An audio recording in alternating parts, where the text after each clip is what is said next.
Now, in delivering the much-anticipated 2023 budget, Finance Minister Ken Ofori-Atta said Ghana is at high risk of debt distress and debt levels are unsustainable.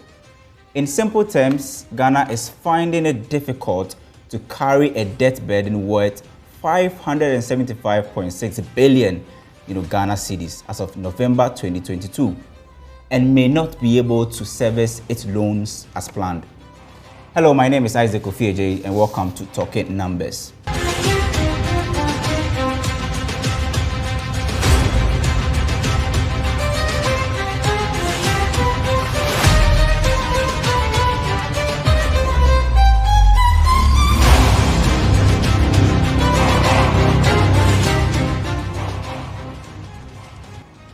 Now, Ken Ofori-Atta in the 2023 budget hinted Ghana is planning to carry out a debt operation exercise. Default was imminent.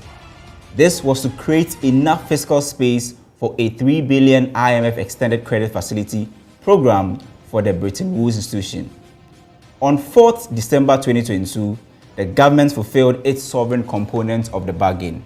It finally announced a debt operation exercise called Domestic Debt Exchange, popularly known as DDEP, which outlined the nature of debt restructuring for domestic creditors. Finance Minister Ken Ofori-Atta revealed the program is to invite holders of domestic debt to voluntarily, exchange approximately 137 billion of the domestic notes and bonds of the Republic, including ESLA, Dachi bonds, and then Government of Ghana bonds for a package of new bonds. Now, foreign investors were the next group to take a hit. Now, 15 days after a domestic default, government announced its intention to suspend payment on Eurobonds and other commercial loans this year.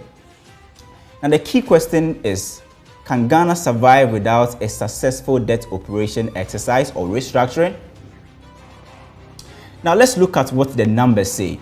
Now, 65 years after Ghana's independence, Ghana's total expenditure, including clearance of arrears within a specific fiscal year, has been projected to reach more than 205.4 billion Ghana cedis by the end of this year, with just two line items, accounting for more than 47% of the estimated amount. Now, interest payment on loans will be the most expensive line item this year, with a projected value of 52.6 billion Ghana cedis, followed by compensation of employees, including wages and salaries of workers, amounting to some 44.99 billion Ghana cedis.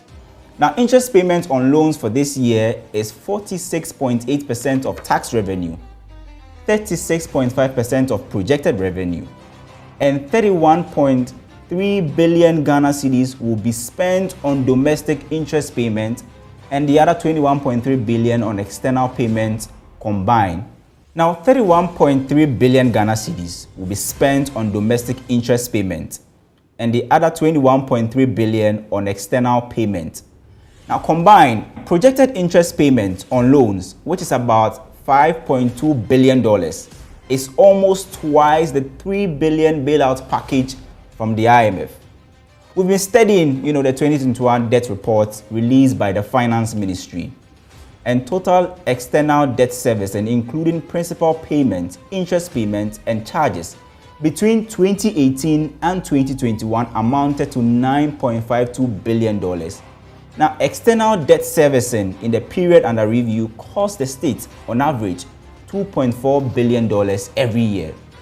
Now, Ghana spends about $1.71 billion every year on principal payment, whilst interest payments and charges milks away about $1.16 billion every year. Now, barring any debt restructuring or cancellation, Government of Ghana is expected to pay outstanding Eurobond loans worth at least $7.85 billion in the next 10 years.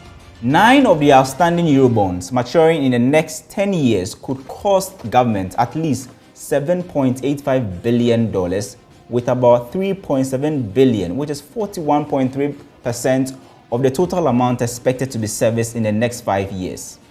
Now, with all these loans obligation, the $3 billion bailout package from the IMF could just be a drop in the ocean, not enough to even cover loan servicing this year. The conclusion is very simple. Government needs fiscal space to breathe, and it will be difficult this year if it does not take steps to make sure its debt levels are sustainable in its quest to return the economy to a positive trajectory, and the debt operation exercise looks inevitable.